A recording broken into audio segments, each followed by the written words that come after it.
Hey, a couple of years ago, my wife and I were at an architecture award show. She's an architect, so of course we went to this award show. And as they were recounting this certain category, they showed these different buildings that were up for this award. And I leaned over and I told Laura, "Hey, that one there looks like a fast food restaurant."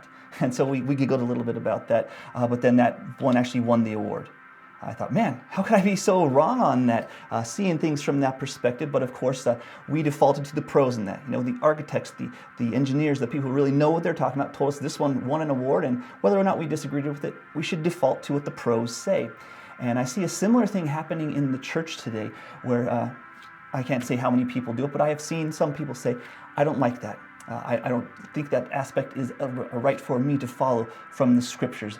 And doing that is just a tragic thing to do because we are not the authority on the things of God. It's not wise to walk in that way because, again, we are not the authority.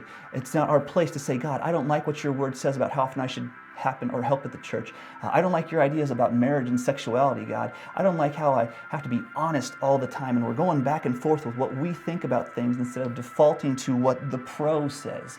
And so that made me think about a verse I actually shared a couple weeks ago, but this one has a different application. It's John 10:27, where Jesus said, "My sheep hear my voice, I know them, and they follow me." And the application is exactly that. The sheep of God follow God. When they hear his voice, they don't say, I don't like that. They don't say, I don't want to follow that. They don't say, I have a better idea. Sheep say, I know the voice of my master and I follow him. And whatever else I think about it is not pertinent to that because I follow the voice of my master. You know, talking like that doesn't sound like a sheep. It sounds like someone who's seeking themselves there because, again, sheep know, follow, and obey the voice of their master. And so can I give you that charge today?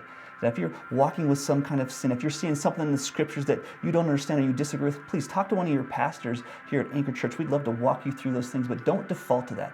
Let's act like sheep. Let's listen to the voice of our master. Let's follow him and obey him. And you know, a good side note to that is that's where blessing and contentment in life is at, is when we're following the way, the voice of our master.